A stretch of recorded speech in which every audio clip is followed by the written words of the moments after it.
So bago tayo magpasimula, tayo muna'y manalangin sa ating Diyos na buhay. Amang Diyos sa langit, ikaw po ang Diyos sa dakila, Diyos na makapangyarihan sa lahat.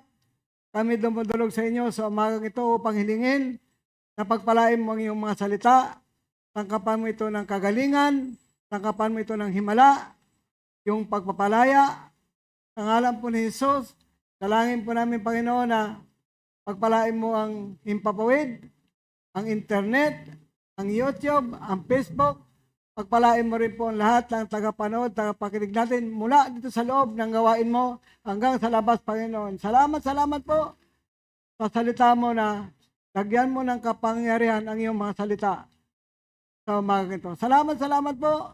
Ito pong aming dalangin na may panampalata sa pangalan po ni Jesus. Amen. Amen. Palakpakan natin ang Panginoon. So dito sa unang hari, chapter 3, verse 3 hanggang verse 14. Hari, chapter ang halis at sinunod na ng kanyang palit na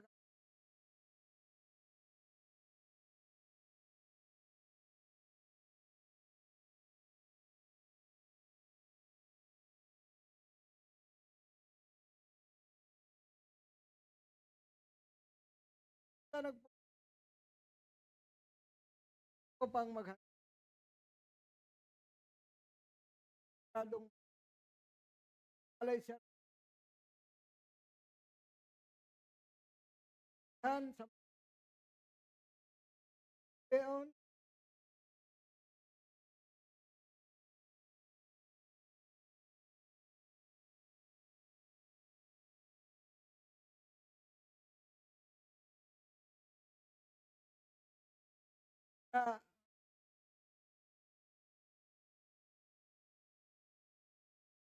na ng buhay.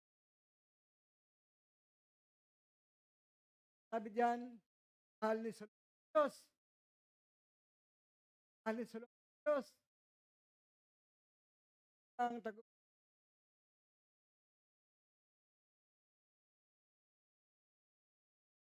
alay siya.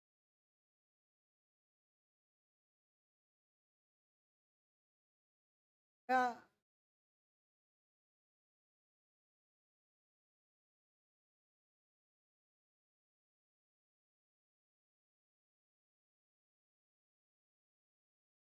kahandog. Yun ang kasinop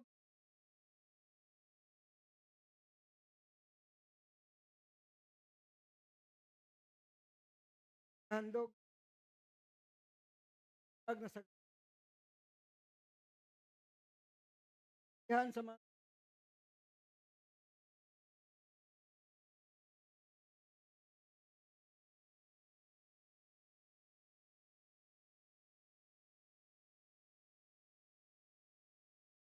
sa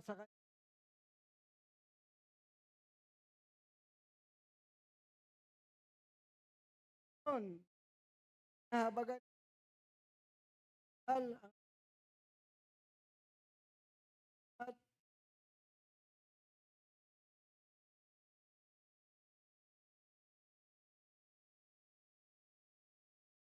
ganyo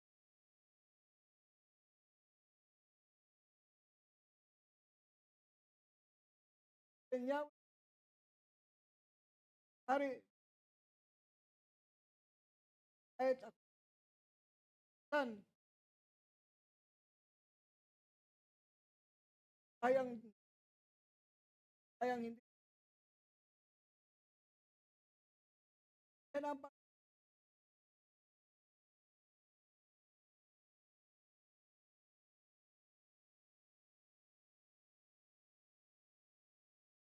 at nandun yung kanyang pagsunod sa Diyos, nandun yung kanyang paghandog bilang pagpakita ng tunay na pagmamahal sa Diyos. Ang sabi ni Solomon sa verse 9, bigyan po niyo ako ng karunungan sa pamamahala at kakayanang kumilala sa mabuti at masama. Yan ang kahilingan ni Solomon sa Diyos. Karunungan sa pamamahala, kakayanan sa pagkilala sa mabuti sa masama. Amen? Yan ang kanyang kahilingan sa Diyos.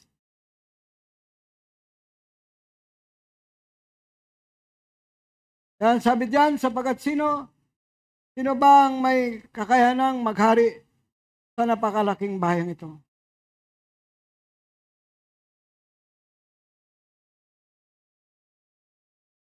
Dahil ito ang hiningin ni Solomon, nalugod sa kanya, Yahweh. Hiningin ni Solomon yung karunungan sa pamamahala, kakayanan sa pagkilala sa masama. Kailangan alam mo kung ano yung mabuti, alam mo rin kung nalugod sa kanya ang Panginoon. Amen? Dahil yun ang kanyang hiniling, dalawa lang yung kanyang hiniling, karunungan sa pamamahala, passion sa pamamahala, kakayanan sa pagkilala sa mabuti masama, nalugod sa kanya ang Diyos. At sinabi sa kanya ng Diyos, dahil hindi ka humiling para sa iyong sarili, ng mahabang buhay, kayamanan, o kamatayan ng iyong kaaway, kundi ang hiniling mo ay karunungan na kumilala sa mabuti sa masama, ibigay ko sa iyo ang hinihiling mo. Bigyan kita ng karunungan walang kapantay. Karunungan walang kapantay. Maging sa mga una sumunod sa iyo. Maging sa mga una hari sa kanya. Walang tatalino. Walang kapantay na karunungan.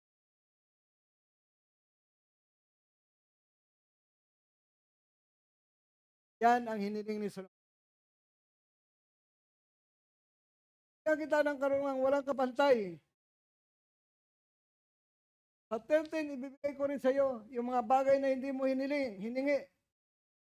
Kayamanan, karangalan, papapantayan ng sino mang hari sa buong buhay mo. At kung mamuhay ka ayon sa aking kalooban, kung susundin mo ang aking mga batas at mga utos, tulad ng ginawa ng iyong amang si David, pagkakalooban kita mahabang buhay. Amen? Dalawa lang yung kanyang hiningi. Hindi siya humingi ng kayamanan, hindi siya humingi ng karangalan, hindi niya hiningi yung kamatayan ng kanyang mga kaaway, hindi niya hiningi ang mahabang buhay, ngunit ito ibinigay sa kanya ng Diyos. Alam ng Diyos na kailangan niya ito.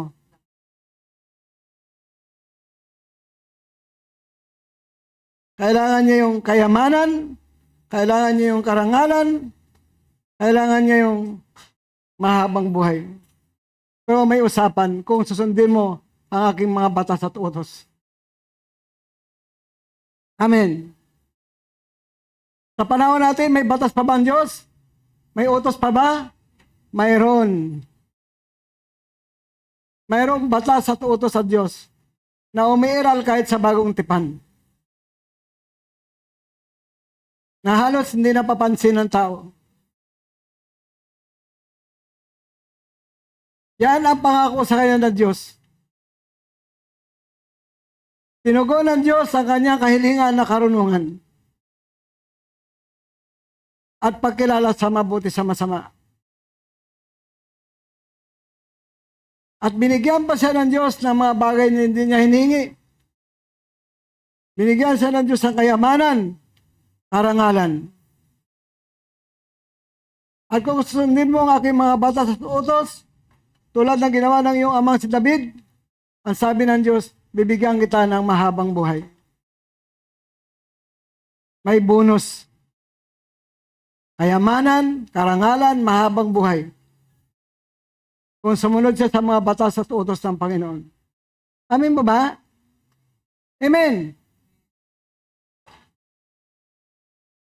Iba ba ang buhay ni Solomon sa buhay natin ngayon? Halos parehas lang. Tayo may batas sa sinusunod, may utos sa sinusunod, na kailangan natin sundin.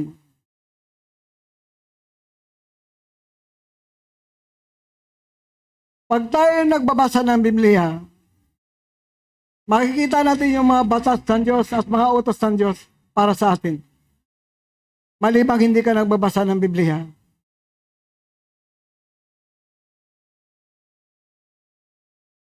Kaya binibigay ng Lord yung kanyang pabor sa tao.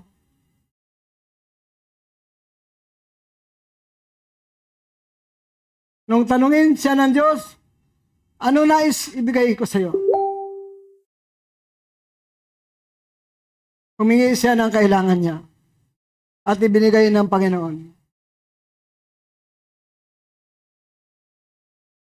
Yan din ang sabi ng Diyos sa atin.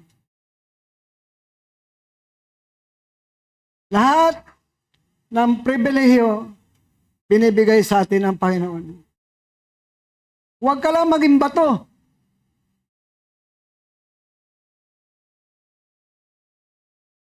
Ang bato walang pakiramdam. Ang bato walang isip.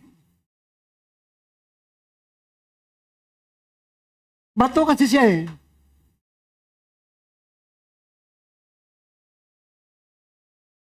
Tayo binigyan ng Lord ng pagkataon makalapit sa Kanya para humingi. Kaya sabi ko, huwag ka lang maging bato.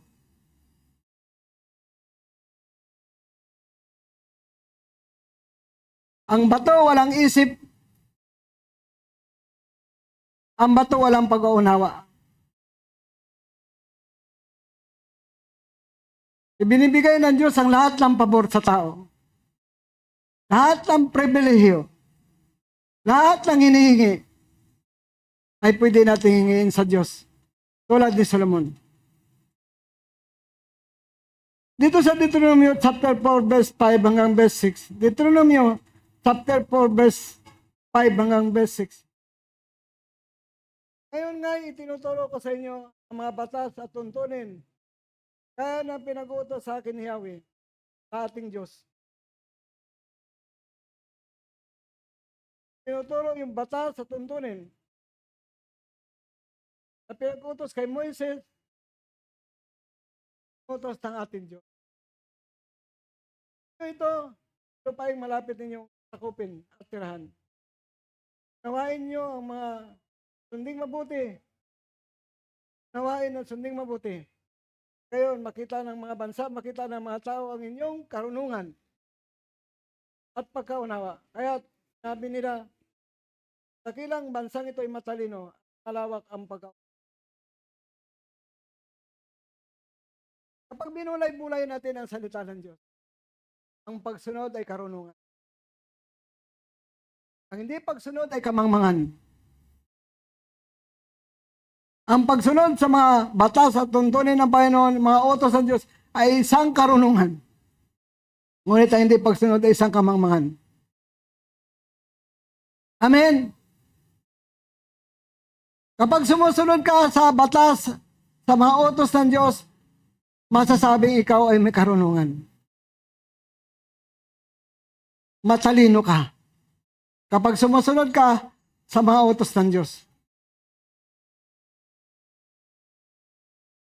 Kasi ibinigay ang utos para sundin ng mga tao. Para maging matalino ang tao. Para ang tao magkaroon ng malawak na pagkaunawa sa salita ng Diyos.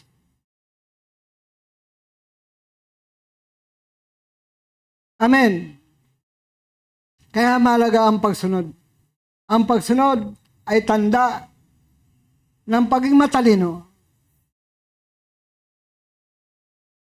Ang pagsunod ay tanda ng pagiging marunong. Amen. Amen po ba? Tanda ng karunungan. Tanda ng pagiging matalino. Sabi ng Panginoon. Ang hindi pagsunod sa utos ng Diyos ay tanda ng kamangmangan. Sabi ng Biblia. Amen. Tandaan natin na kapag sinusunod mo ang utos sa Diyos, mayroon kang karunungan. Mayroon kang talino. Amen.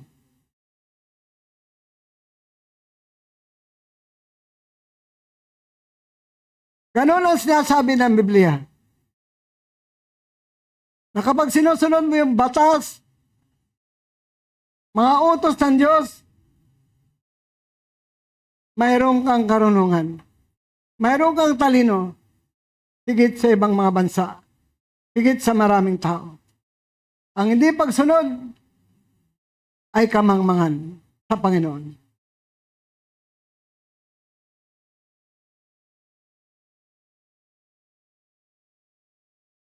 Huwag niyong kalimutan yan. Kaya nga, hindi lang nagsasalita ang tao, kundi dapat sumusunod.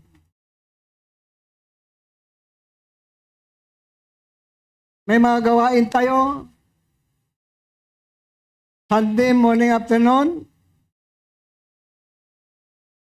May mga gawain tayo pag Merkulis, mentoring. Biyernes, fasting.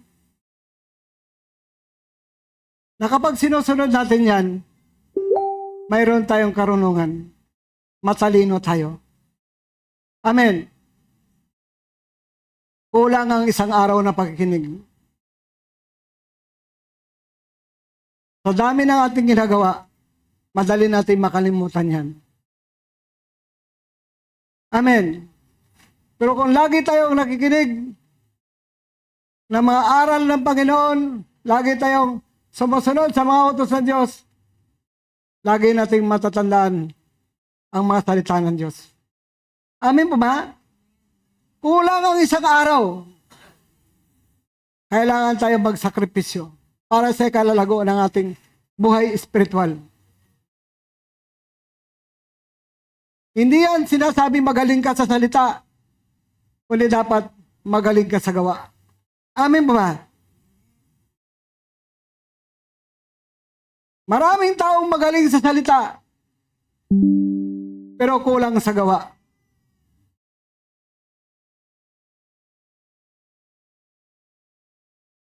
Mahalaga ang gawa. Kasi si Abraham naging ganap ang kanyang panampalataya dahil sa kanyang gawa. Hindi puro panampalataya lang. Bagamat ang panampalataya, ito ang susi para maging matuwid ang tao sa paningin ng Diyos, ngunit kailangan din may gawa. Kailangan yung pagsunod sa mga utos ng Diyos para masabing ikaw ay may karunungan at ikaw ay matalino. Amin po ba? Kaya pag lagi kang nagbabasa ng Biblia, lagi kang nagpipray, lagi kang nakipag-uusap sa Diyos, ang panalangin kasi pakipag-uusap yan sa Diyos, mapuno ka ng kaalaman ng Panginoon. Mapuno ka ng karunungan ng Diyos. Amen. Kaya tandaan natin, evaluate natin ang ating mga sarili. Na hindi na tayo nagsasalita, kundi dapat ginagawa natin ang kalooban ng Diyos. Amen. Higit sa lahat, sinusunod natin ang mga utos at batas ng Panginoon. Sa lumang tipan, mayroong batas. Sa bagong tipan, mayroon pa rin batas.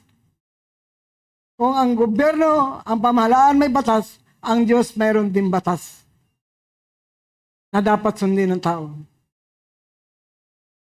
Kaya alam niyo ba yung pagpapakita ng pagmamahal sa Diyos? Tulad ni Solomon,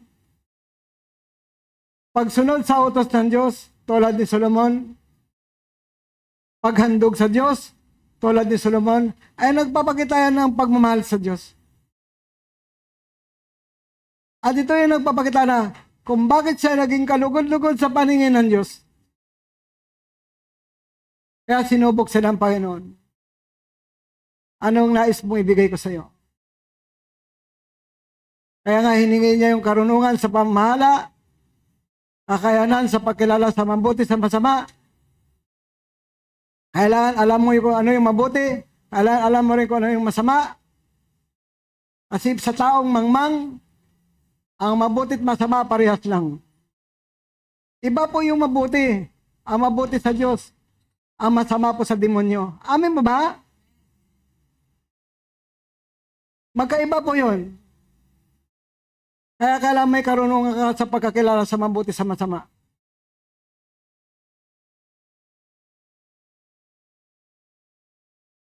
Kaya nalugod ang Panginoon sa kanya. Dahil hindi siya makasarili. Yung kanyang hiniling kompasyon sa pamamahala. Yung kanyang hiniling pagkilala sa mabuti sa masama. Kaya nalugod sa kanya ang Panginoon. Kaya sabi ng Panginoon, hindi mo hiningi ang kayamanan, hindi mo hiningi yung karangalan, hindi mo hiningi ang kamatayan ng iyong kaaway. Ibibigay ko sa iyo yung mga bagay na hindi mo hiningi. Kayamanan, karangalan. Kung susundin mo ang aking mga batas at utos, bibigyan pa kita ng mahabang buhay. Yan ang pangako ng Diyos sa kanya. Tingnan natin yung magandang motibo ni Solomon sa umpisa ng kanyang paglilingkod. At pwede natin gayahin. Amen. Amen mo ba? Ikaw ba nagmamahal sa Diyos? Ikaw ba'y sumusunod sa Diyos? Ikaw ba'y naghahandog sa Diyos?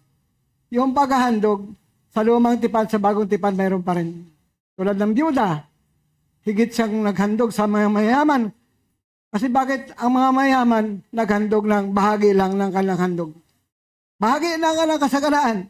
Ngunit ang byuda, buong ikabubuhay niya, hinandog niya sa Lord. Kaya sa kanya nalugod ang Diyos. Kasi yung buong ikabubuhay niya, hinandog niya sa Panginoon. Nagpapakita din yun ng pagmamahal sa Diyos. Nagpapakita din yun ng panampalataya sa Diyos. Buong ikabubuhay niya, hinandog niya sa Diyos. Yung mga mayaman, bahagi lang ng kanilang kasaganaan, yung kanilang ibinigay.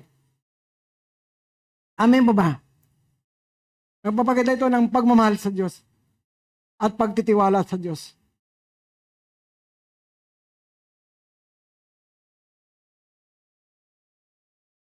Nung nabubuhay si Josue, dito sa Hukom chapter 2, verse 6 hanggang verse 10. Hukom chapter 2, verse 6 hanggang verse 10. Sabi sa verse 6, pinalakad ni Josue ang mga Israelita sa kanilang mga tirahan. Ano pa yung nakatalaga para sa kanila. Kasi na-conquer na nila yung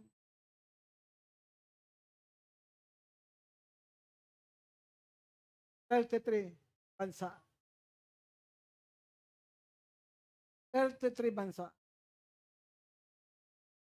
33 na bansa.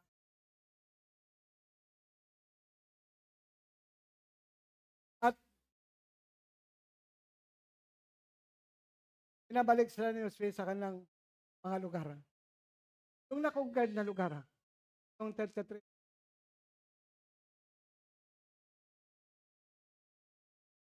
Josue namatay sa edad na 110 taon. Namatay sa edad na 110. Hanggang doon lang yung buhay niya. Inilibing siya sa Timnat Heres, isang lugar na sakop ng kanyang lupain sa burula ng Ephraim. Sa gawing hilaga sa bundok ng Gaas, namatay si Josue. Namatay rin ang buong salin lahi sa kasabayan ni Josue, naglingkod ng tapat sa Diyos, kay Yahweh. Si Josue namatay na naging tapat na naglingkod. Ganon din yung kanyang salin lahing kasabayan. Naglingkod ng tapat sa Diyos. Ang mga Israelita habang nabuhay si Josue at mga pinunong nakasaksi ng mga hangang-hangang bagay na ginawa ni Yahweh para sa Israel. Si Josue ay magaling na leader. Dinisciple ni Moises. Amin po ba? Disciple siya ni Moises, si Josue. Lahat ng kakayanan at karunungan ni ay binigay. Alam mo yung gabay ni Josue? Kautosan ng Diyos. Sabi sa Josue chapter 1 verse 8, huwag mong kaligtaang basahin ang aklat ng kautosan, bulay-bulayan mo yun araw at gabi para matupad mo lahat na nakasaad doon. Sa ganon, maging masagana ka at matagumpay ang iyong buhay. Dahil sinunod ni Josue ang Diyos ng buong katapatan at yung mga kasabayan niya, nakamit nila ang kasaganaan at pagtatagumpay. Amin mo ba? Yan ang pangako ng Diyos kay Josue. At sa lahat ng mga pinuno ng Israel. Ngunit alam po natin yung mga sunod na salinlahi, hindi na po sumunod sa Panginoon. Kaya nabanggit ko nung nakarasan din na yung hindi pagsunod, tanda ng kabiguan, tanda ng pagkatalo, tanda ng pagkapahamak ng tao.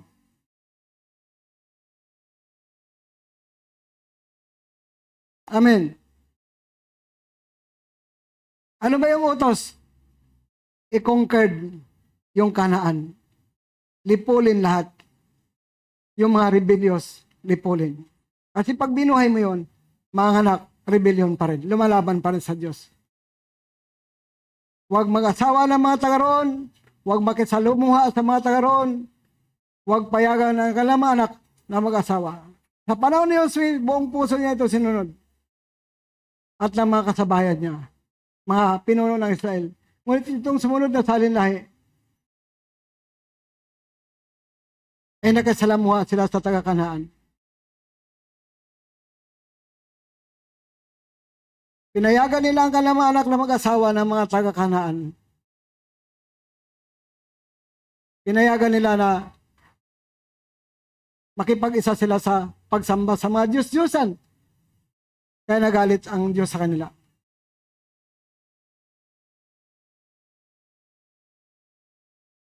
Amen mo ba?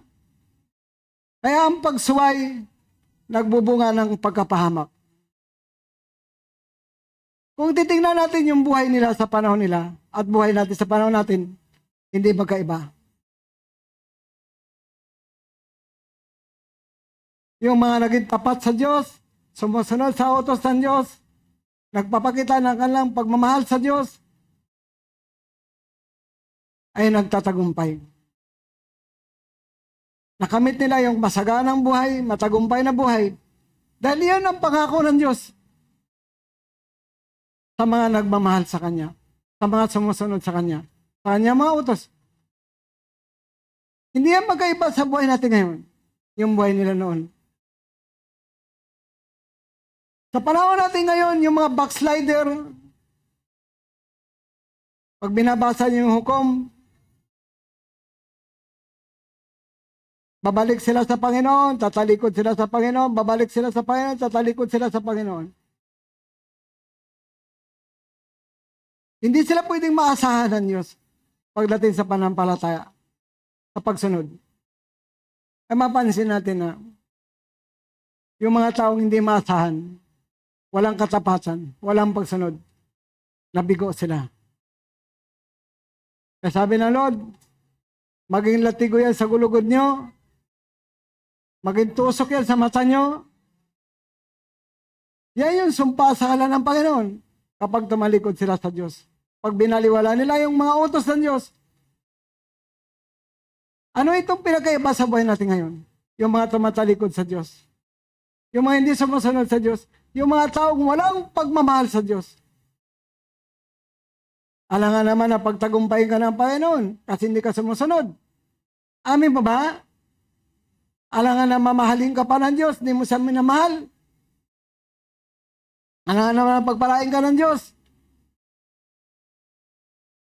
Iba kasi ang pagpapala na bigay ng Panginoon. Kasi ang pagpapala sa sarili mo lang. Sabi nga sa Mateo 16:26, makamtan mo man ang buong sanlibutan, buong daigdig, kung ang buhay mo mawala sa iyo. Ano may babayad mo sa Diyos? May mga taong mayaman kung tingnan, pero walang Panginoon, walang pagsunod. Mapasayo man yung buong daigdig, Kung mawala man sa iyo ang buhay mo, ano ang may babayad mo sa Diyos? Hindi mo kayang bayaran ng Panginoon. Kahit ikaw pang may-ari ng buong daigdig. Kahit ikaw pa yung bilyonaryo, trilyonaryo,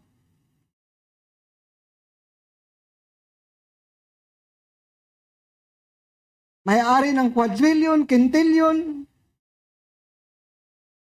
kahit ikaw pa yung pinakamayaman, kung binaliwala mo ang Panginoon, hindi mo sa pinaglingkuran. Pag nawala sa iyo ang buhay, anong may bibigay mo para mabawi mo ang buhay mo? Wala. Kasi ang buhay, binibigay lang ng Diyos sa mga nagmamahal sa Kanya. Sa mga naglilingkod sa Kanya. Sa mga sumusunod sa Kanya. Doon lamang binibigay ng Diyos ang tunay na buhay at tunay na kayamanan ng Panginoon. Amen po ba? Iba po kasi yung pinagpala ka ng Diyos dahil sa iyong panampalataya at pagsunod sa Kanya. Kaysa nabubuhay ka lang sa sarili mo.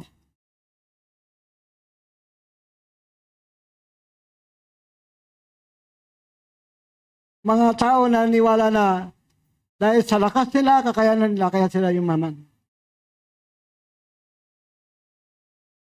Dito sa Hosea chapter 11 verse 15. Hosea chapter 11 verse 15. Ito ang utos na ibigay ni Yahweh kay Moises. Ang Diyos nagbigay ng utos kay Moises.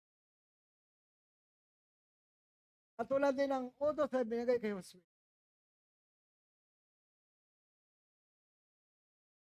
Maliban sa 10 utos, nandoon na yun, i-conquered yung buong Kanaan, lipulin yung mga hari, lipulin yung kanyang mga mamamayan. Kaya sabi ko, 33 bansa kasakop.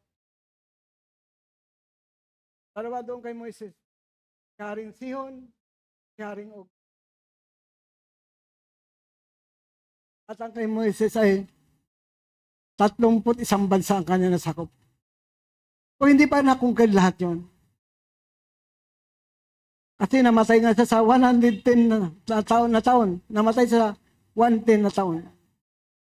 At ito'y pinagpatuloy ang pagkungkad ng salinlahi. Ngunit yung salinlahi na ito ay hindi sumunod sa Diyos. Kaya ang sumpa sa kanila, kapag nag-asawa kayo ng mga banyagang yan, kapag nag-asalamuha kayo sa mga banyagang yan, kapag pinayagan niyo ang inyong mga anak na mag-asawa sa mga banyagang yan, sumpain ko kayo, sabi na, lilipulin ko kayo. Maging latigo sila sa inyong gulugod at maging tusok sila sa inyong mata. Maging pagsubok ang alam mga Diyos-Diyosan sa inyo, maging pabigat sila sa inyo. Yan ang sumpa ng Panginoon. Eh yung maaaring sabihin, sa bagong tiwag, wala na yan. Pag binabasa mo yung city na unang Korinto, verse 39, yung mag-asawa nakatali sa batas ng Diyos. Sa batas ng tao, nakatali. Pag namatay na yung lalaki, pwede nang mag-asawa ang babae. Kasi malaya na siya, nakalas doon sa pagkatali ng pag-asawa. Kaya lang sabi na, kailangan manampalataya din yung kanyang maging asawa. Amin po ba? Katulad din yung manampalataya. Marami na pong gumawa niyan, sumuway. Nag-asawa na hindi manampalataya. Hindi magkaintindihan. Magulo. Magkasundo sa pera. Magkasundo sa pagkain. Pagdating sa paglilingkod sa Diyos, hindi magkasundo. Pagdating sa pagsunod sa Panginoon, hindi magkasundo. Amen po ba? Kasi iba ang paniniwala ng hindi manampalataya at iba rin ang paniniwala ng mananampalataya. Tulad ng sampol sa buhay namin noon. Nung kami na born again, ako na una, dahil sa kasunod, hindi kami magkaintindihan.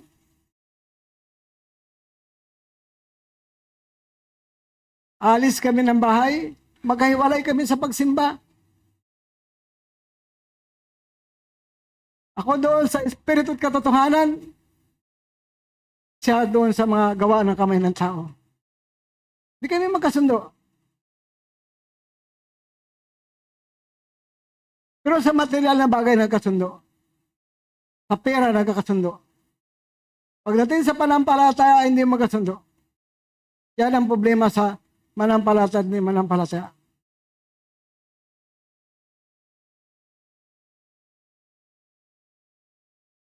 Tinupad ni Josue ang lahat ng inutos ni Yahweh kay Moises. Lahat ng utos ng Diyos kay Moises, tinupad ni Josue. Josue chapter 11 verse 15. Kaya yung pagsunod na yung pagintapat sa Diyos, kasama yung kanyang salinlahi, yung mga kasabayan niya, napasunod sila ni Josue sa pagsunod sa Diyos, sa pagintapat, sa paglingkod sa Diyos. Kasi Josue, masabi natin magaling din na leader. Tinubog niya ng tama ang mga tao sa panahon niya. Napasunod niya sa Panginoon ang mga kasabayan niya. At hindi na pananagutan ni Josue yung ginawa ng salinlahi na yun. Yung pananagutan na niya, yung time ng kanyang pamamahala.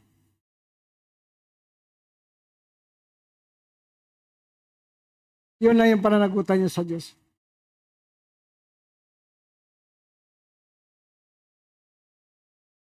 Kaya sabi ko, huwag tayong maging bato. Ang bato walang isip, walang pakiramdam. Tayo tao. Lahat ng pribilehiyo, lahat ng pagkakataon, binibigay sa atin ng Diyos. Sabi nga kay Solomon, anong bang gustong ibibigay ko sa iyo? Tinanong siya ng Diyos, pinasikto siya ng Diyos kung ano yung gusto mong ibigay ko sa iyo. Bagamat na nakita na ng Diyos yung kanyang pagmamahal sa Diyos, pagsunod sa Diyos, paghandog sa Diyos, ito'y nakakalugod sa Diyos. Sinubok pa rin siya ng Panginoon. Anong gusto mong ibigay ko sa iyo? Wika sa kanya ng Panginoon. Dalawa lang hiningi niya. Karunungan sa pamahala, kakayanan sa pagkilala sa mabuti sa masama. Hindi siya humingi para sa kanyang sarili. Ito'y may aral din sa atin.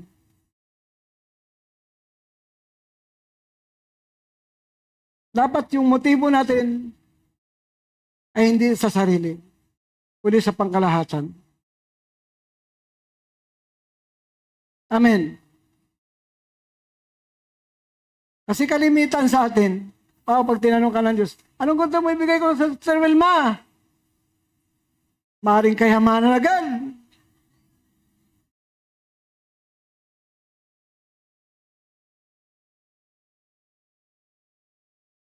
Mahabang buhay.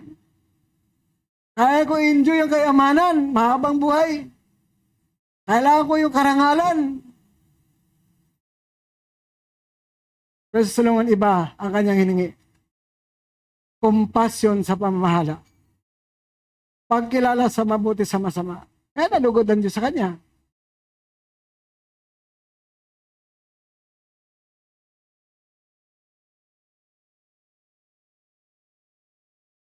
Hindi pang sarili. Tinignan niya yung kapakanan ng mga taong kanyang pamumunuan.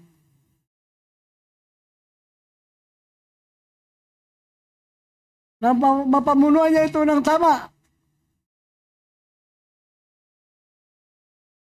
Na maging magaling siya sa pamumuno. Amen. Sabi ng Diyos, bibigay ko rin yung hindi mo hiningi. Kayamanan, karangalan, at kung susundin mo aking mga batas at utos, pahabain ko ang buhay mo.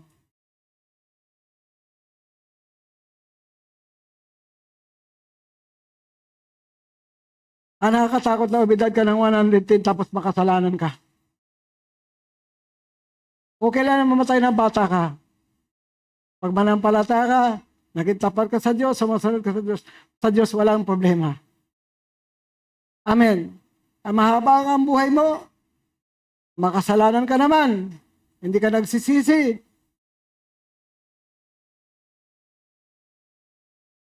Mas mabuti pa yung maiksi ang buhay. At least nakasigurado ka sa Panginoon. Amen po ba? Kung pangako ng Diyos yan sa mga sumusunod sa Kanya, mahabang buhay. Tulad kay Abraham, mahabang buhay. Sa mga tapat sa Kanya, mahabang buhay talaga ang pangako ng Diyos.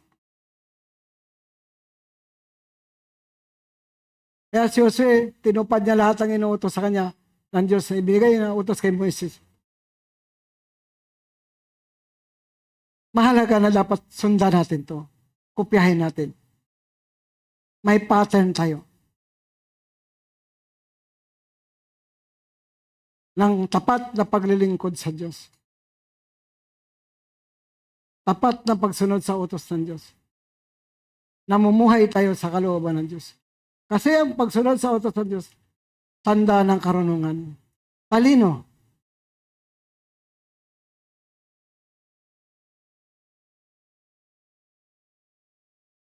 Iba po yung talino ng sanlibutan, ha? Maraming matalino sa sanlibutan. Pagdating sa Diyos, mangmang. Walang alam.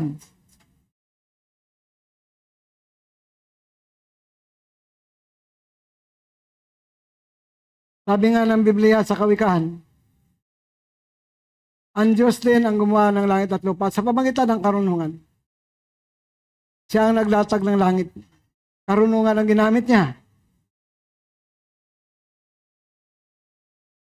Kung mapatak ang ulan, karunungan ang ginamit niya. Inilagay ang patibayan ng lupa, karunungan ang ginamit niya. Alam ba na matatalo ng matalino yung malakas? Malakas ka nga, daig ka ng matalino.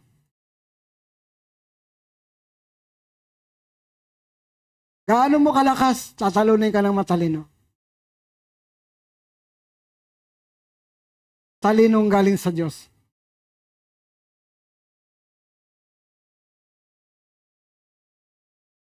Dito tayo sa Bagong Tipan. Unang Juan, chapter 3, verse 22, verse 24. Sunod-sunod na verse. Unang Juan, chapter 3, verse 22, verse 23, verse 24. Sabi dito sa 22, verse 22, tinatanggap natin ang anumang hingi natin sa Kanya. Dahil sinusunod natin ang Kanyang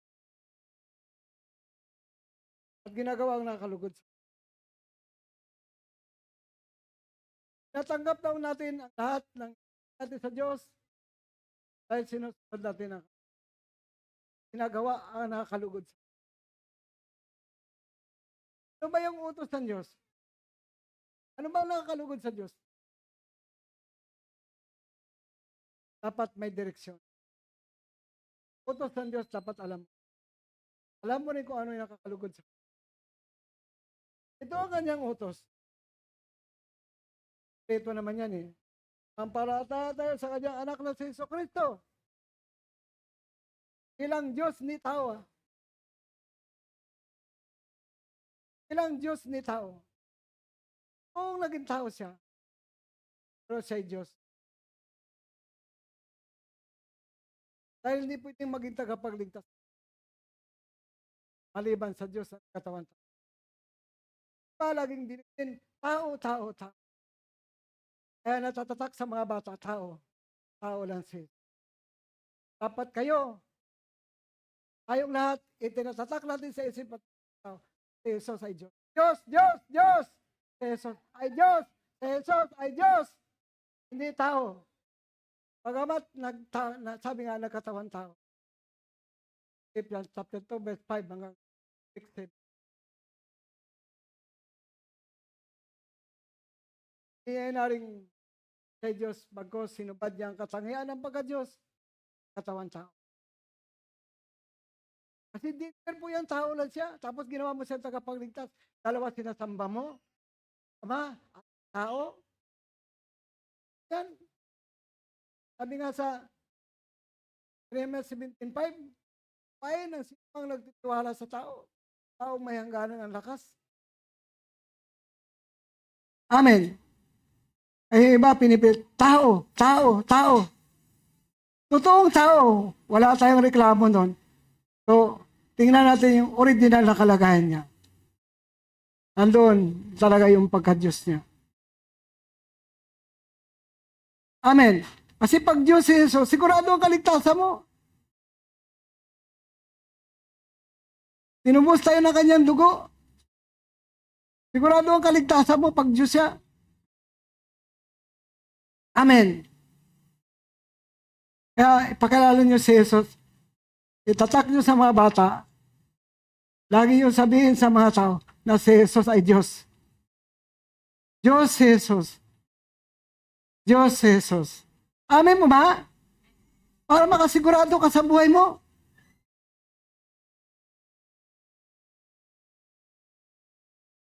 Kasi sa kanila, pag tinanong, ano ba siya? Tao, tao, tao. Kaya ka bang iligtas ng tao? Walang tao kailanman na makapagligtas sa kanyang kapwa-tao. Pagdating sa kaluluwa, spiritual ang pag-uusapan. Maliban sa Diyos na nagkatawang tao. Kaya kayo, bigyan din nyo na Diyos Jesus. Diyos Jesus. Diyos Jesus. Diyos Jesus. Amen.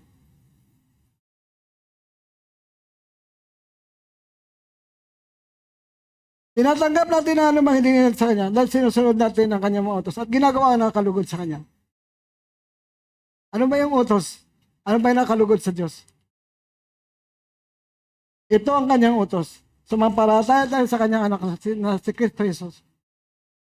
At magmahalan tayo tulad ng pagmamahal ng Diyos. Utos din yung magmahalan tayo. Pagmamahal tulad ng pagmamahal ng Diyos. Pagmamahal bilang magkapatid, pagmamahal na tulad ng pagmamahal ng Diyos. Utos yan ng Panginoon. Yan ang kalooban ng Diyos. Yan ang utos ng Diyos. Yan ang nakakalugod sa Panginoon sa kanyang paningin. Minsan naghahanap tayo ng mga utos ng Diyos. Minsan naghahanap tayo ng, paano ba ako kalulugdan ng Diyos? Simple lang utos ng Diyos. Maniwala tayo kay Kristo Jesus, kanyang anak. Sumampalataya. Yan ang utos ng Diyos. At yan ang nakakalugod sa Diyos. Inaakay tayo sa pagsunod sa Panginoon, sa kanyang utos. At panampalataya kay Jesus at ang utos ni Jesus na magmahalan tayo. Tulad ng inuutos ni Jesus sa atin. Pagmahal na gaya ng pagmahal ng Diyos. Amen.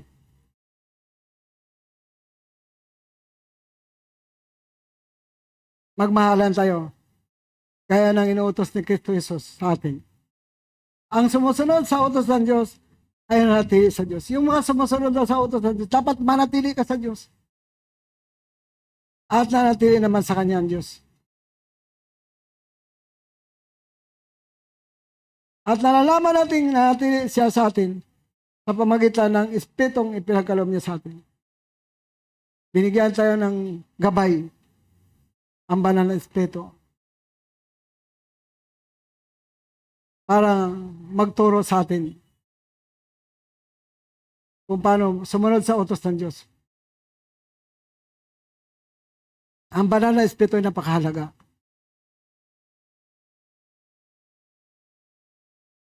Kasi siya yung tatak, tanda natin. Kaya ingatan niyo ang banal na Espiritu sa inyong buhay. Kasi tayo templo ng banal na Espiritu. Tahanan tayo ng banal na Espiritu. Dapat maging maingat ka sa iyong sarili. Dapat manatili kang banal.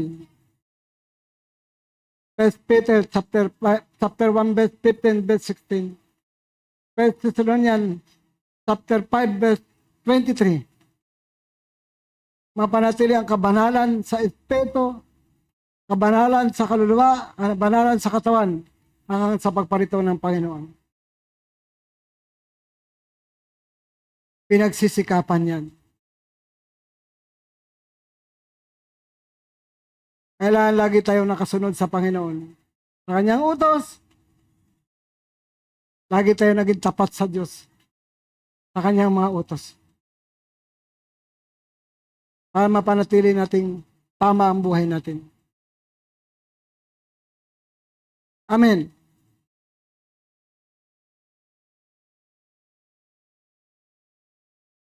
Ang sumusunod sa utos ng Diyos ay nanatili sa Diyos. At nanatili naman sa Kanya ang Diyos. Siyempre, pag sumusunod din sa Kanya, dapat nanatili din sa Kanya. Sa Diyos. At manatili din naman siya sa atin. Kaya mahalaga yung pananatili. Mahalaga na nakapix tayo sa Panginoon.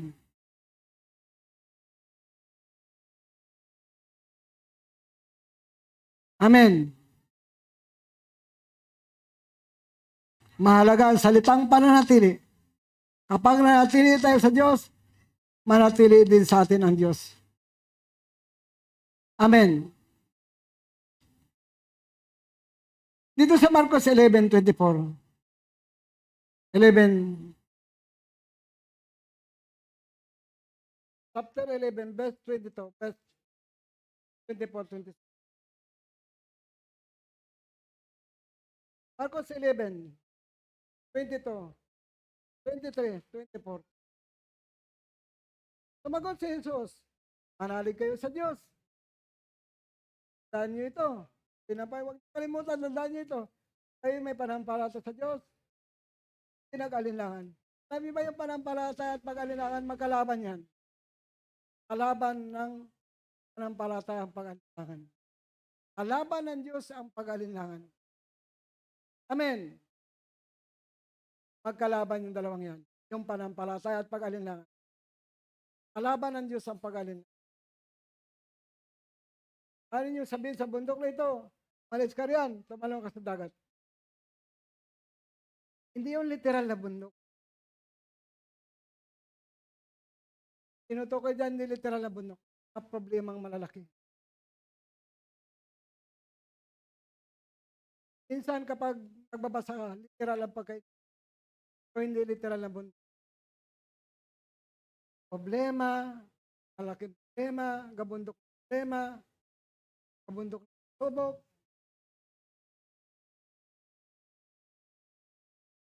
Malis ka riyan, patalon sa dagat. Pwede mong ilipat sa dagat.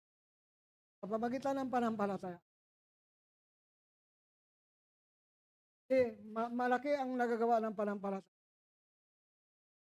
Ito yung mangyayari. Kaya sinasabi ko sa inyo sa 24, tingin ninyo, yung panalangin para kayo. Matanggap niyo yun. Matanggap mo. Ito yung garantiya na ibig. Kaya huwag ka maging bato. Bato walang isip. Ang pagkauna. Tao ka. Lagyan ka ng Diyos ng paninig. Lagyan ka ng Diyos ng isip. Nilagyan ka ng Diyos. Lagyan ka ng Diyos ng panampalataya. Lagyan ka ng Diyos ng katapatan. Nilagyan ka ng Diyos ng pagsunod. Nilagyan ka ng Diyos ng kanyang salita.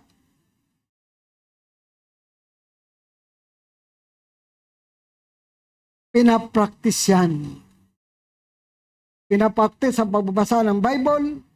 Pinapraktis ang pananalangin. Pinapraktis ang panampalataya. Pinapraktis ang paging tapat.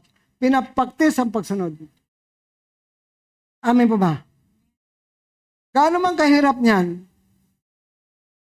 makakayanan natin yan kapag napapraktis natin.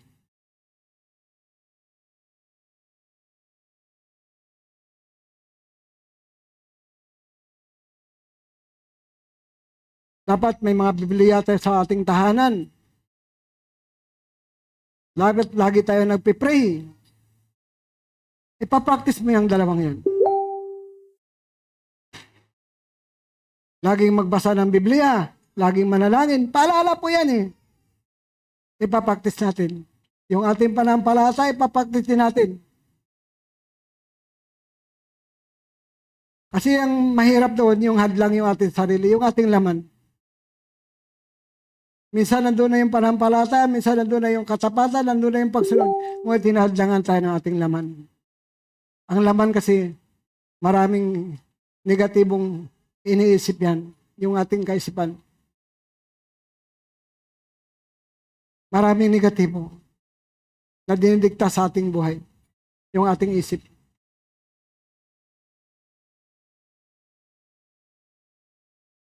Ang Diyos mismo ang nagsabi, kaya sinasabi ko sa inyo, ano mang hingin ninyo sa inyong panalangin. Ito yung sinabi ng Diyos kay Solomon. Si Solomon, mapanalanginin din eh. Kasi yung tatay niya, si David, mapanalanginin eh.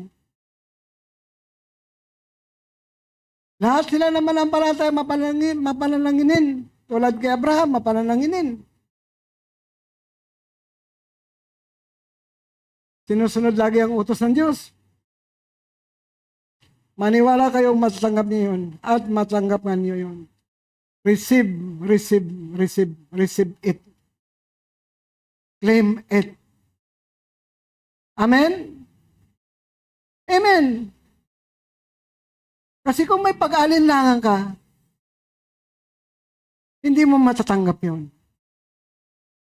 Yan ang garantiya ng Panginoon ng panampalataya na nilagay sa ating puso. Ang Diyos din ang lalagay niyan eh.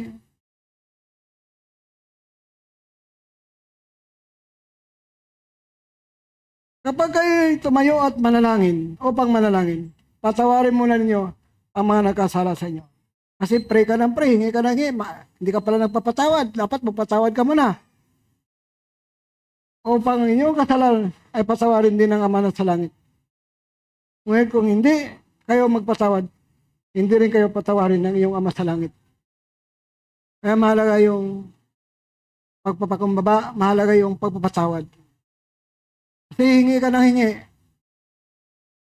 Tapos hindi ka pala nagpapatawad, lalo pala yung kasalanan sa puso mo. Dapat nagpapatawad. Kapag nagpatawad ka, patawarin ka rin ng Diyos. Pag hindi ka nagpatawad, hindi ka rin patatawarin ng Diyos. Ganun lang kasimple yun. Dapat, bago tayo manalangin, mag-pray, sa Panginoon, malinis ang ating buti, malinis ang ating isip, malinis ang ating puso. Amin mo ba? Kasi mayroong mga manampalataya na puro hinanakit, puro galit, puro tampo ang puso. Manampalataya na.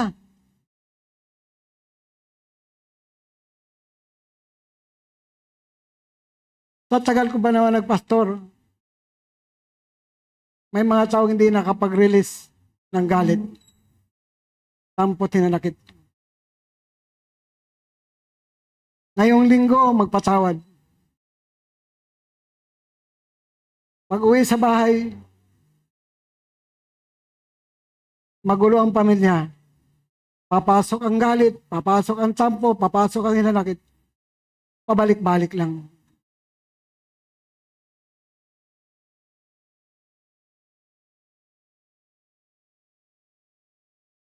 Amen. Ibinibigay ng Diyos. Siya ang nagbigay ng hari para umupo sa trono.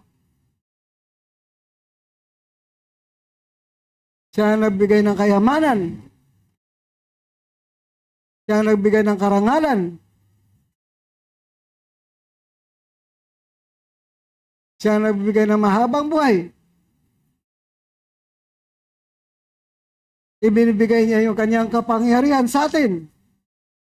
Yung kanyang espiritu, binibigay niya. Binibigay niya ang panampalataya sa atin. Binibigay niya sa puso natin yung katapatan, yung paglilingkod. Yan ay hinihingi sa Diyos. Lahat ng nais ng tao na makapagbigay ng karangalan sa Diyos, pwedeng ibigay ng Diyos. Hindi masama ang kayamanan. Hindi masama ang mayaman ka. Ang masama yung umibig ka sa kayamanan. Ang masama yung maging sakim ka. Pero kung ikaw ay mayaman, tapos marami kang natutulungan, masaya. Amin mo ba? Ay, minsan sinasabi na, ay, ayaw kong yumaman kasi ayaw ko ng kayamanan. Ayaw kong pag-usapan yung kayamanan. Kasi ang iniisip niya, masama ang kayamanan. Ang kayamanan di masama. Ba't pinagyaman si Abraham? Si Isaac, si Jacob. Pinagyaman si David. Si Solomon. Sabi nga ng Biblia, yung kayaman ng Solomon sa Huda sa Israel, kasi dami ng buhangin sa dagat. Isipin mo yung buhangin sa dagat, yung kayamanan sa Israel at sa Huda.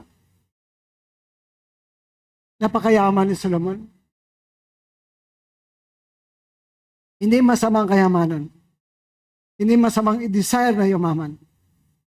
Ang masama yung maging sakim ka sa kayaman. Ang masama yung umibig ka sa kayamanan. Yan po yung masama. Kaya minsan may mga tao na mali ang pagkaintindi pagdating sa kayamanan. Masarap, mayaman ka, marami ka natutulungan. Di po ba? Amen! Huwag ka lang maging sakim. Huwag ka lang maging makasarili. Huwag ka lang umibig sa salapi. Kasi ugat ng kasalanan talaga yan. Dapat alam mo, bilang manampalataya, kung paano i-handle ang kayamanan. Eh, yung iba ayaw na mag-design na yumaman eh. Ang kayamanan ng Diyos din ang nagbibigay. Sabi nga sa Deuteronomio, chapter 8, verse 17-18, yung kayamanan, yung lakas, yung kakayanan, pangako ng Diyos yan kay Abraham, Isaac at Jacob. Pangako yan. Kaya i-claim mo yung kayamanan, i-claim mo yung lakas, i-claim mo yung kakayanan. Yung lakas, mahalaga yan. Yung kayamanan, mahalaga rin. Yung kakayanan, mahalaga rin. Yan ang pangako ng Diyos. Sa ating ninunong si Abraham, Isaac at Jacob. Masarap ang mayayaman, tumutulong ka sa kapwa. Sarap ang pakiramdam. Sawang-sawa na tayo sa kahirapan, di ba kayo nagsasawa? Itakwil nyo na yung kahirapan. Itakwil nyo na yung kasalatan. I-claim natin yung kayamanan, i-claim natin yung lakas, i-claim natin yung kakayanan, i-claim natin yung pangako ng Diyos. Paniwalaan natin ang pangako ng Diyos. Kasi pag ang Diyos ang nangako, tutuparin niya yun. Ay minsan, hanggang doon lang yung level ng ating isip. Kung ano yung nakikita natin hanggang doon lang, limitado yung ating isip, limitado yung ating kita. Ay minsan hanggang doon lang tayo sa kaisipang yun. Pero yung paraan at karunungan ng Diyos, hindi natin naaabot. Amen. Iba yung may karunungan kagaling sa Diyos.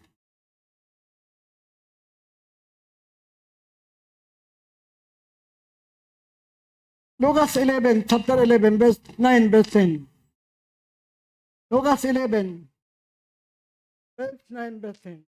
Kasi sabi ko sa inyo, humingi kayo at kayo bibigyan. Ang sabi ng Diyos, humingi ka at bibigyan. Hanap kayo at kayo mga katagpo, ato kayo at pagbuksan. Kayo pagbuksan. Binibigay ito ng Diyos para sa tao.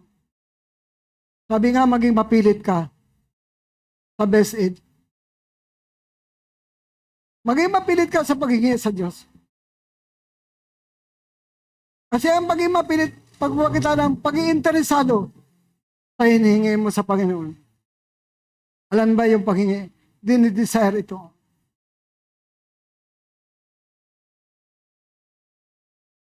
Ilang taon ako nagdi-desire? 20 years.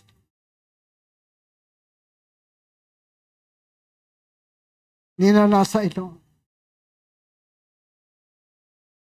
Hinihingi na walang pag-alinlangan.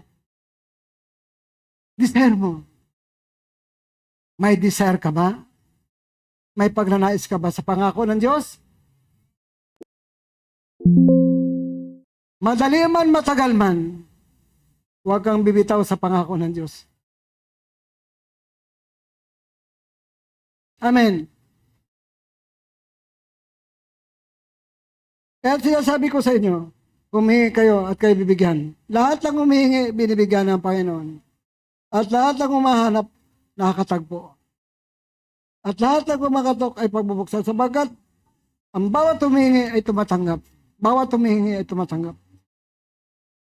At bawat humahanap ay nakakatagpo. At ang bawat kumakatok ay pagbubuksan. Ibinibigay ng Diyos ang lahat ng kanyang pagpapala sa tao. Napakasagana magbigay ang Panginoon. Maging sa mga kaloob, Roma chapter 12, verse 6 hanggang verse 7, verse 8, napakasagana ng kaloob ng Diyos sa tao.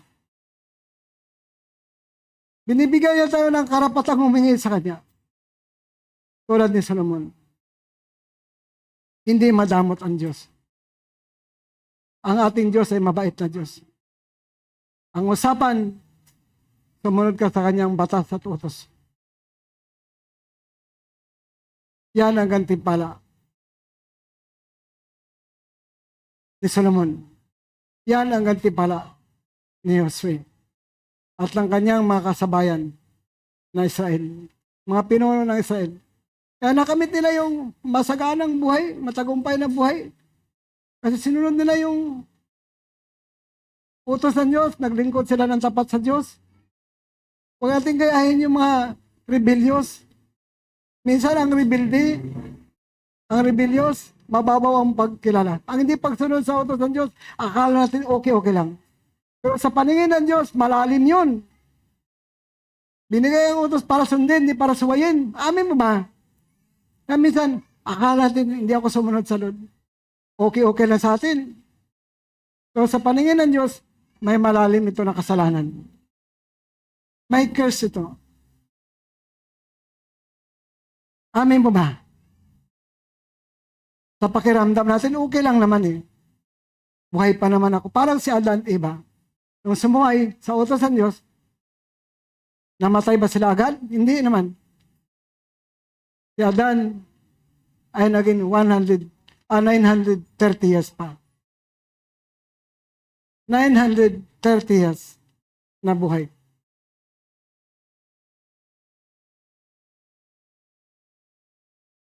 Pero namatay ang kanilang spiritual. Hindi nila alam kung paano sumunod sa Panginoon dahil sa pagsuway sa utos ng Diyos.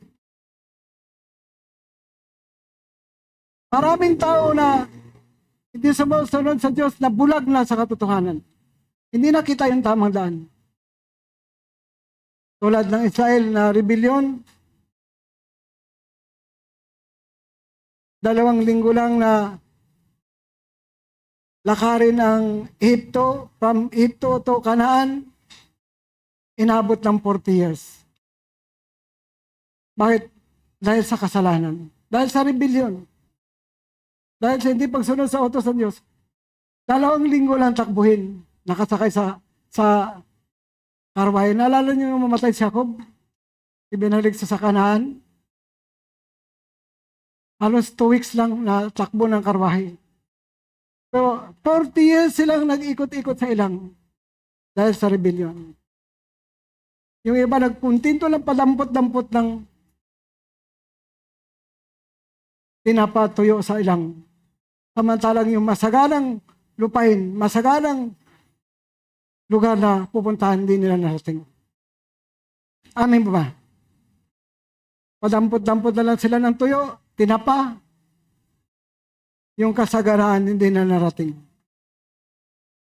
Walang desire, walang pagnanais na makarating sa pangako ng Diyos. Padampot-dampot na lang sila doon. Okay na to, tama na to. Okay na to, tama na to. Nakakabusog naman eh. Nakakaraos naman eh yung nadadampot nila sa ilang. Pero yung promise ng Lord, hindi talaga nila narating. Maliban lang talaga kay Josue at Caleb na naging tapat sa Diyos. At yung salinahin nila. Amen. Saan napunta yung 10 tribes Sayang. Dalawa lang ang tribong nakapasok. Alam niyo si Caleb, hindi naman talaga Israelita yun eh. Siniyo yun eh. Amin po ba?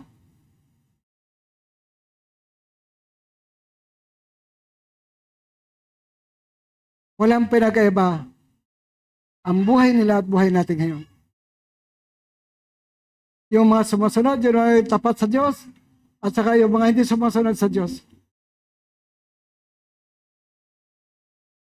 Minsan kapag nakasanayan mo na hindi ka sumusunod, naging manhid ka na. Sarado na isip mo, sarado na puso mo, kasi nakasanayan mo na hindi ka sumusunod sa Panginoon. Kapag ikaw naman na-practice mo yung pagsunod, yung paging tapat,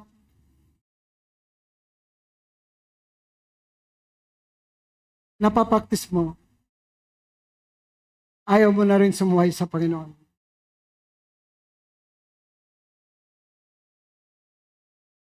Alam natin na hindi pwedeng pagsamahin yung sumusunod sa Diyos, tapat sa Diyos, at yung hindi sumusunod, hindi tapat sa Diyos. Hindi pwedeng pagsamahin yan ng Panginoon pagdating ng paghukom. Kaya gano'n kahirap man ang pinagdaanan natin. Maging tapat tayo sa ating Panginoon, sumunod tayo sa mga utos ng ating Panginoon. Amin po ba? Lahat naman tayo may pagsubok, hindi lang naman kayo eh. Ako, marami din pagsubok. Habang dumadami ang tao, dumadami ang pangkailangan.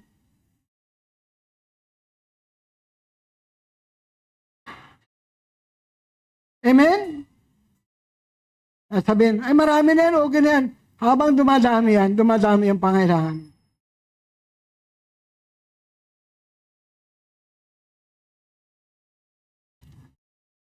Kaya napakahalaga na makita natin na ang Diyos ang nagluluklok sa hari sa trono. Tulad ni Solomon. Ang Diyos nalulugod sa mga nagmamahal sa Kanya. Ang Diyos nalulugod sa mga sumusunod sa Kanyang utos. Ang Diyos nalulugod doon sa mga taong naghahandog sa Kanya. Tulad ni Solomon. Tulad sa atin, na dapat din magmahal sa Diyos, dapat din sumunod sa Diyos, sa utos ng Diyos, dapat maghandog sa Diyos. Ang Diyos ang nagbigay ng kayamanan. Ang Diyos ang nagbigay ng karangalan. Ang Diyos ang nagbigay ng mahabang buhay, tulad ni Solomon, tulad din natin. Amin po ba? Siya ang nagbigay ng kapangyarihan sa tao. Siya ang naglalagay ng panampalataya sa puso ng tao. Siya ang nagbigay ng katapatan sa puso ng tao. Kaya nga, dapat pinapractice yan. Gaano man ang pagdadaanan natin. Sabi ng Panginoon, gabundok man yan,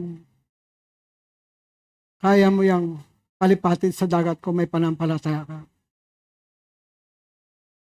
Hindi man bigla,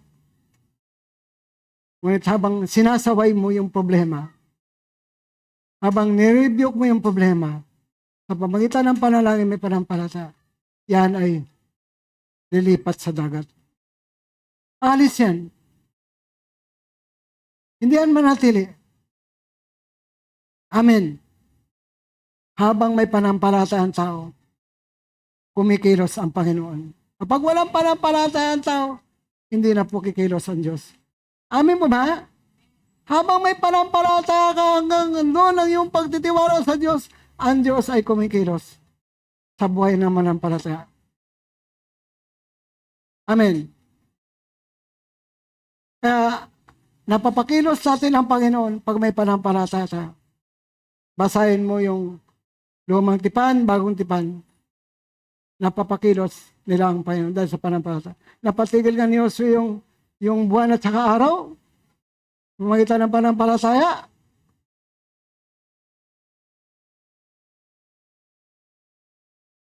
Naibuka nga ng Diyos yung dagat pag nagigipit siya. Amin mo ba? Pag nagipit ang Diyos, bubukain niya yung dagat para dadaan yung mga mahal niya, yung pamilya niya. Amin mo ba? Ibubuka ng Diyos yan. Pinakain nga niya ng mana ang tao sa loob ng 40 years. Karne sa gabi. Tinapay sa araw. 40 years.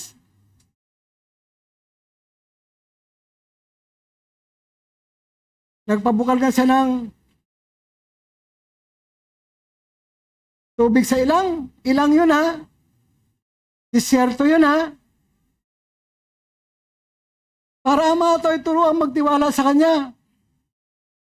Kaya lang talagang may mga tao na pagkatapos ng himala, lusaw ng himala, madali sila makalimot sa Diyos. May mga tao naman na pag nakita nila ng himala, hindi nila makalimutan, lagi lang tinitestimony. Grabe ang ginawa ng Diyos.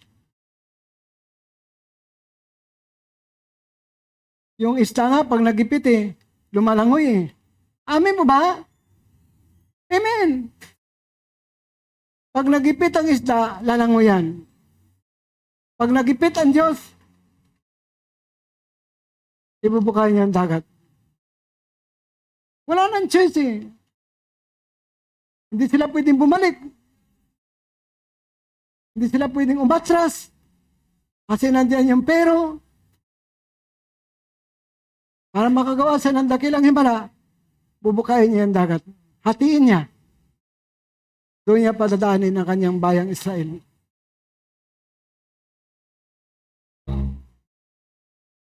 Madaling ituro ang panampalataya kapag mayroon kang panampalataya. Kapag wala kang panampalataya, mag-alinlangan ka na ituro ang panampalataya. Amen. Madaling bigkasin yan. Pero mahirap gawin. Kapag talagang buo yung iyong panampalataya, hindi ka mahirapang ituro yan. Kasi totoo nangyari. Ginawa ng Diyos yan. Sa panahon ni Moises,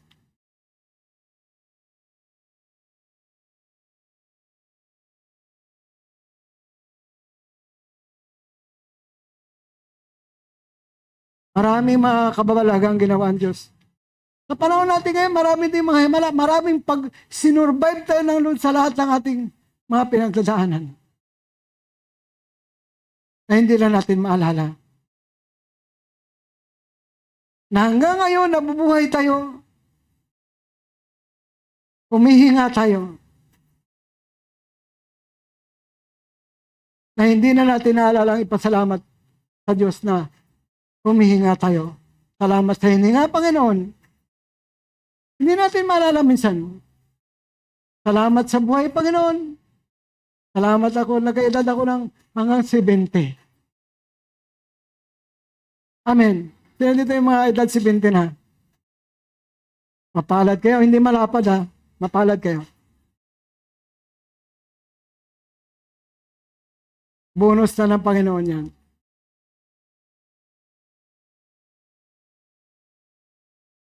Amen. Kaya, yung lahat ng pagkataon, lahat ng pangako, lahat ng kaloob ng Diyos, binubukas para sa tao. Para gamitin sa paglilingkod sa Diyos, gamitin sa karangalan sa Panginoon. Tulad ni Solomon, binigyan ng kapangyarihan, umupo sa trono para paglingkuran ang Diyos. Ang Diyos ang nag-upo sa kanya sa trono Ang Diyos ang nagbigay ng kayamanan sa kanya. Ang Diyos ang nagbigay ng karangalan, mahabang buhay. Lahat ang Diyos ang nagbibigay. Binibigay nga ng Diyos sa kanyang Espiritu Espiritu Santo sa tao Binigay nga ng Diyos yung kanyang anak Sino ba tayo para ibigay niya yung kanyang anak? Para magsakripisyo para sa atin? Amen. Para matubos yung kasalanan natin. Walang higit sa Panginoon. Kung ibinigay ng Diyos yung kanyang anak, anong bagay na hindi kayang ibigay ng Diyos?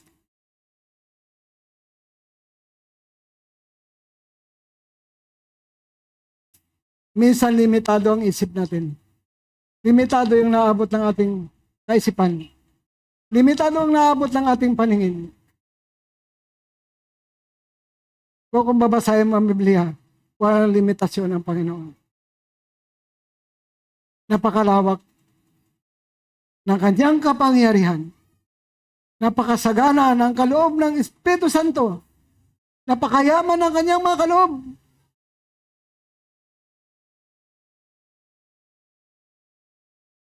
Amen? Napakayaman ng mga kaloob ng Diyos para sa tao na pwedeng hilingin ng tao.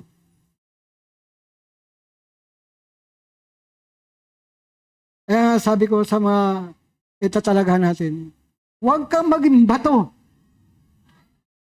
Ang bato walang isip, walang pagkaunawa. May mata ka, may tainga ka, may isip ka, may puso ka. Hilingin mo sa Diyos yung bagay na makapaglingkod ka sa Kanya. Maparangalan mo siya. Maging interesado ka sa salita ng Diyos. Maging interesado ka sa mga pangako ng Diyos. Kasi pag wala kang hinihingi sa Diyos, wala siya ibibigay sa iyo. Amen. Bibigyan ka ba ng Diyos, hindi ka naman humihingi? Amen? Tingin niyo, bibigyan ka ng Diyos, hindi ka naman humingi sa Kanya.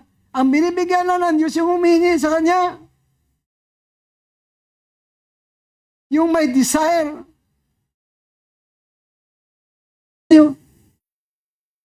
Amen. Bibigyan ka ba ng Diyos, hindi ka naman humingi?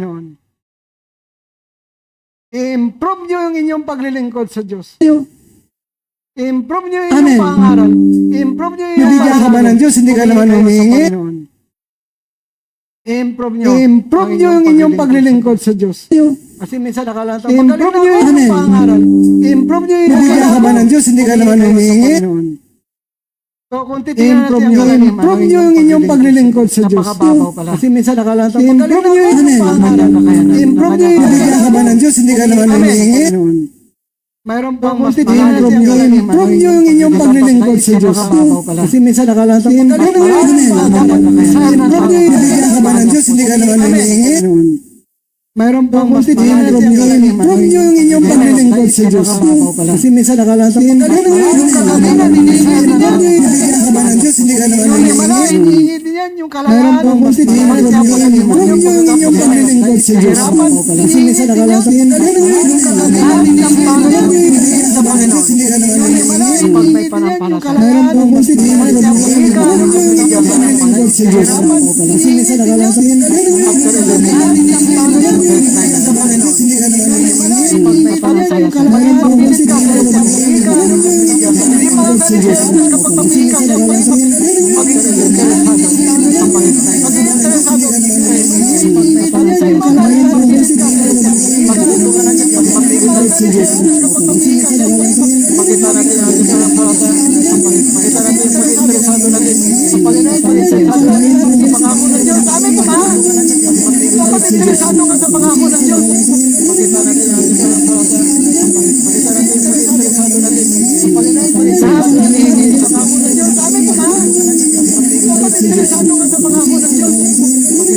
binubukas siya ng Diyos sa tao.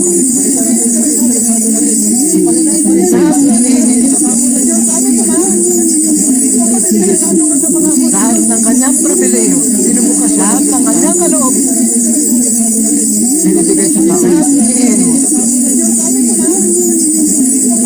Bawat sa sabi, lahat ng kanyang pribileyo, pero mga kaibigan, lahat ng kanyang kaloob, yung panalangin ko sa Diyos, Lord, tugunin mo yung panalangin. Lord, lagyan mo ng kapangyarihan sa Diyos. Bawat sa sabi, Lord, lagyan mo ng kapangyarihan ang aming panalangin. Yung aming panalangin ko sa Diyos, Lord, tugunin mo yung panalangin. Lagyan mo ng kapangyarihan. Lord, lagyan mo ng kapangyarihan sa Diyos. Bawat sa sabi, Lord, lagyan mo ng kapangyarihan. Lagyan mo yung aming panalangin ko sa Diyos, Lord, tugunin mo yung panalangin. Lord, kumilos ang iyong kapangyarihan. Lagyan mo ng kapangyarihan. Amazing pagkatiwala mo sa amin. Lord, lagyan mo ng kapangyarihan. Lagi mo kami puspusin ng Espiritu mo. Lagi mo kami puspusin ng kagalakan. Lagi mo punuin ng kapayapaan sa aming pagkatiwala mo sa amin. ang parapasan. Lahat ng hinihingi natin, binibigay ng Panginoon ng kapayapaan ng ating pagkatiwala. Lahat ng desire natin, binibigay ng Panginoon. Sa ating puso ang parapasan. Lahat ng hinihingi natin, lahat ng sinasabi ng Panginoon, binibigay ng Panginoon. Kalang huwag ka lang mag-alinlangan. Kasi ang pangalan na kalaban ng parapasan, ang pangalan na kalaban niya natin, huwag ka nga ako tatakap ka. Mula sa Diyos ko nag-alinlangan. Pabago-bago, kalang huwag ka lang mag-alinlangan. Kasi ang 1 verse 5, kalaban ng parapasan, ang pangalan na kalaban niya natin, huwag ka nga ako tatakap ka. Pabago-bago sa Diyos ko nag-alinlangan. Hindi mo talaga alam kung kalang huwag ka lang mag-alinlangan. Dapat sure ka sa iyong parapasan. Sure ka sa iyong kaibigan sa Panginoon. Amen. Tayo po'y aawit sa Panginoon. Sure ka sa iyong parapasan. Sure ka sa iyong kaibigan sa Panginoon. Binibigyan ko kayo ng guide.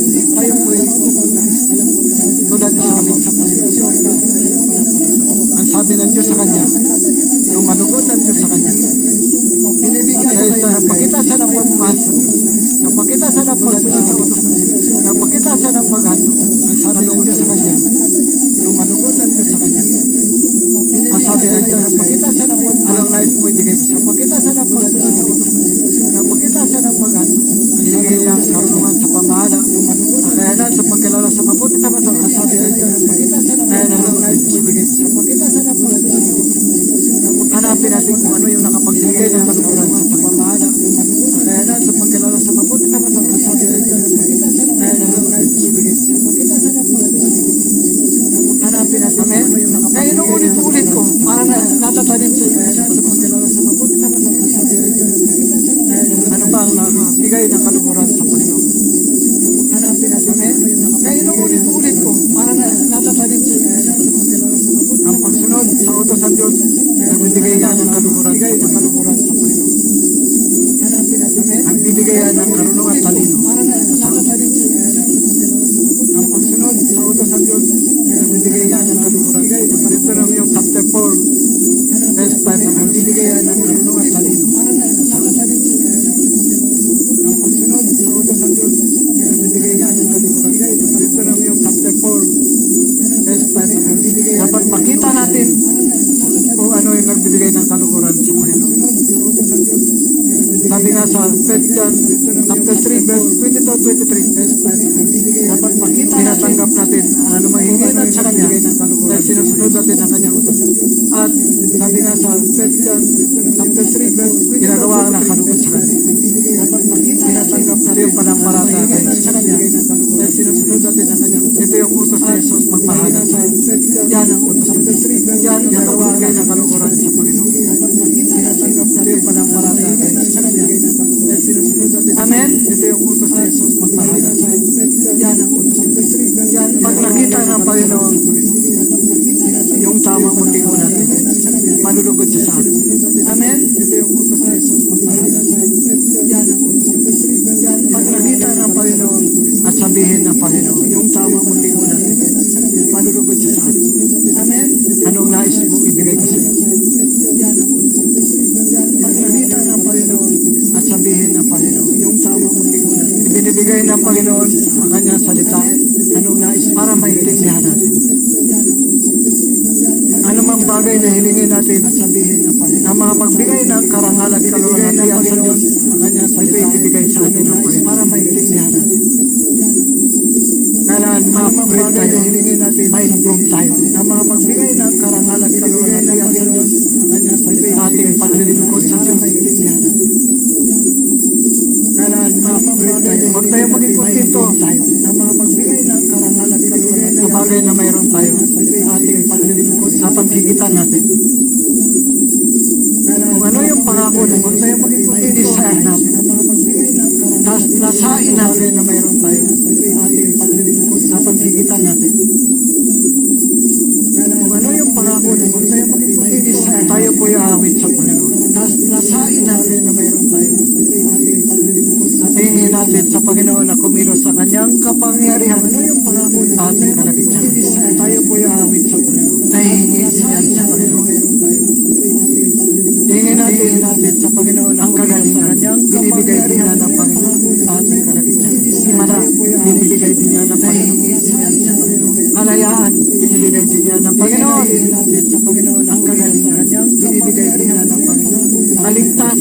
kanluran, binibigay din yan ng Panginoon.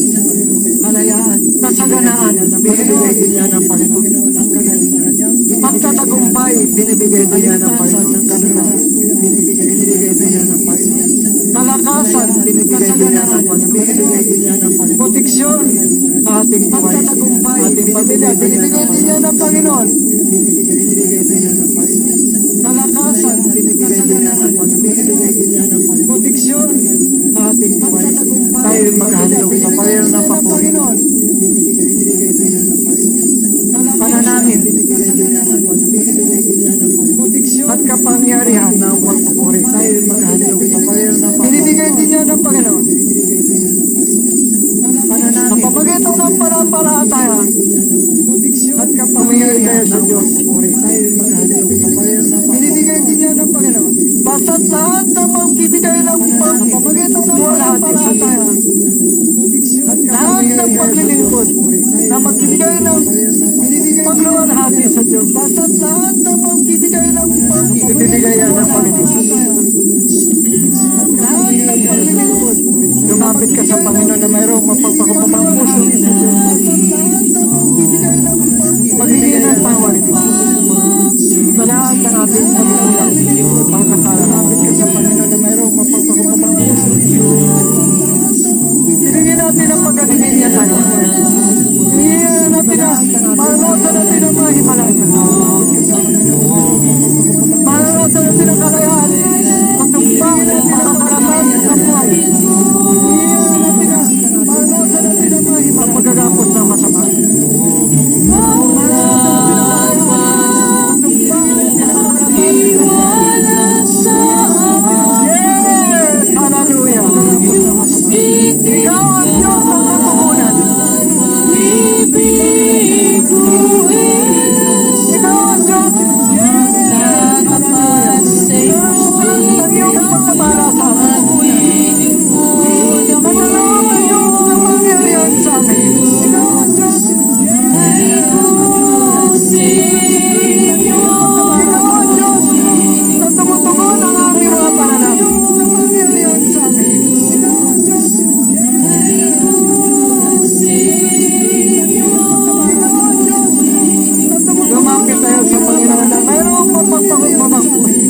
Manilis sa isipan, manilis sa puso.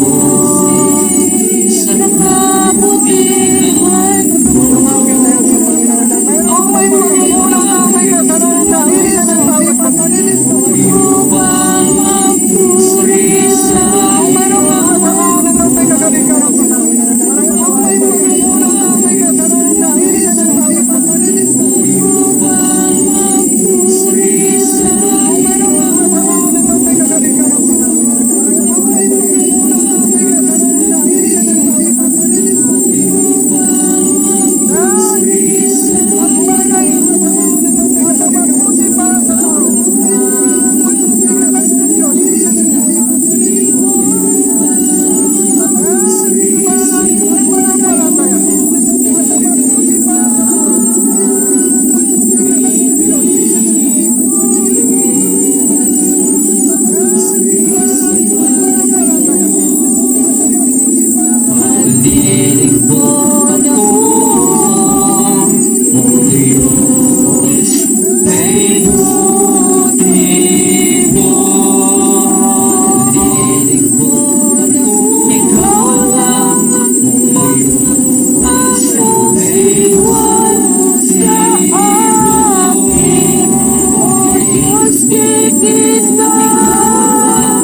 mga kaibigan. Tapos humingi ng tawad sa Diyos sa iyong pagkukulang kasalanan. Sabihin mo, Panginoon, sumunod ka at YouTube, Facebook, internet, ipapawid lahat ng tagapanood, tagapakinig sa iyong pagkukulang kasalanan. Sabihin mo, patawad mo, Panginoon, sa lahat ng aking pagkukulang. Patawad, Panginoon, sa lahat ng aking mga kasalanan na gawa. Sa aking salita, sa aking isip, sa aking gawa. Pag iyong kasalanan sinadya, patawad, Panginoon, sa hindi sinasadya, patawad na gawa. Mga kasalanan nakikita, patawad. Mga kasalanan hindi nakikita, hindi ko nagtawad sa Panginoon. Patawad po, patawad na gawa. Kung wala pong panampalataya, patawad po sa aking pag-alinlangan sa kita. Patawad po sa mga matigas sa puso ko. Patawad po, patawad po kung wala pong panampalataya, talihan po ang salita mo. Patawad po kung binabali wala pong utos. Patawad po sa rebellion. Matigas sa puso ko. Patawad po sa pagmamatas ko. Pero nag-prayer. Talihan po ang salita mo. Patawad po kung binabali wala pong utos. Patawad po sa matigas sa puso ko. Sa pagsisinungaling ko. Pero nag-prayer. Patawad po sa paglalakaw ko na ikaputan ko para sa iyo. Patawad po sa pagsisinungaling ko. May ka ng tawad sa Diyos para mapatawad ka na ikaputan ko para sa iyo. Patawad po sa galit ko. Patawad po sa inanakit ko. May ka ng tawad sa ko para mapatawad ka. Huwag mo nagtatamo ko para sa iyo. Sa aking pamilya, patawad po. Nagalit ako sa aking pamilya ko. Sa pamalalong ko, patawad po. May ka ng tawad sa ko para mapatawad ka. Huwag mo nagtatamo ko para sa iyo. Sa aking pamilya, patawad po, Panginoon. Nagalit ako sa aking pamilya ko. Sa pagmamataas ko, pamalalong ko, patawad po. May ka ng tawad sa ko para mapatawad. Patawad po sa hindi ko pagpapahalaga. Sa aking pamilya, patawad po, Panginoon. Sa araw ko, sa aking pamilya ko. Sa pagmamataas ko, pamalalong ko, patawad po. May ka ng tawad sa ko. Sa oras na ito, linisin mo ang aking mata. Linisin mo ang isip ko. Linisin mo ang puso ko. Yung kamay ko. Yung bibig ko, yung dila ko. Nang iyong dugo. Dugo na makapangyarihan. Dugo na tumupo sa aming kasalanan. Linisin mo ang puso ko. Pakalinisin mo ako pa. Yung bibig ko. Patawad po. Una po ko sa nang iyong dugo. Pag-dugo na libutan. Kung ako'y nakipagkaibigan sa libutan. Sabi mo sa tao, bato-bato. Ang pakipagkaibigan sa libutan. Pakipag-away sa Diyos. Una po ko sa nang iyong dugo. Patawad po, Panginoon. Libutan. Kung ako'y nakipagkaibigan sa libutan. Doon sa mga hindi pa tinatanggap sa Diyos bilang Panginoon, bilang Savior. Pakipag-away sa Diyos. Una po ko sa nang iyong dugo. Tanggapin niyo si Jesus sa oras na ito. Kung ako'y nakipagkaibigan sa libutan. Doon sa mga hindi pa tinatanggap sa Diyos sa iyong Panginoon, bilang isipan ko ng Diyos sa iyong patid. Buksan ng Diyos sa iyong puso. Tanggapin niyo si Jesus. Panginoong Isus, narito ako.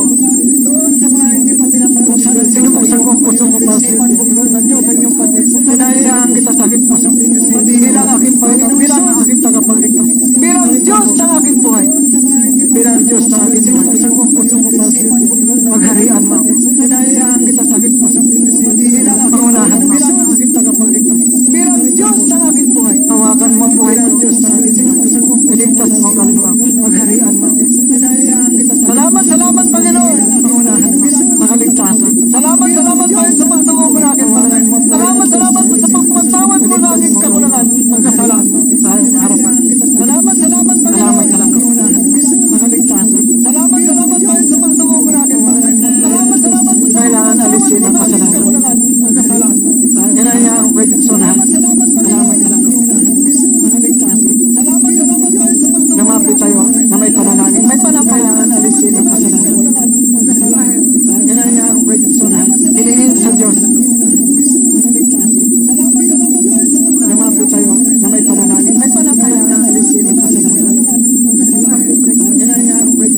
panampalataya. Sabi sa Exodus 15 verse 26, mapit kayo sa Diyos. Mapit kayo sa Diyos. Susundin natin. Ang unang na pag-iipa. Siya ang maging mga gamot natin. Sabi sa siya ang maging mga gamot natin. Mapit kayo sa Diyos. Susundin natin. Siya ang maging mga gamot natin. Lumapit ka sa Panginoon mo. Sabi sa siya ang maging mga gamot. Mayroon ka magpasamot ka ba? May panampalataya. May pananakit.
sa aming pamilya. I-receive po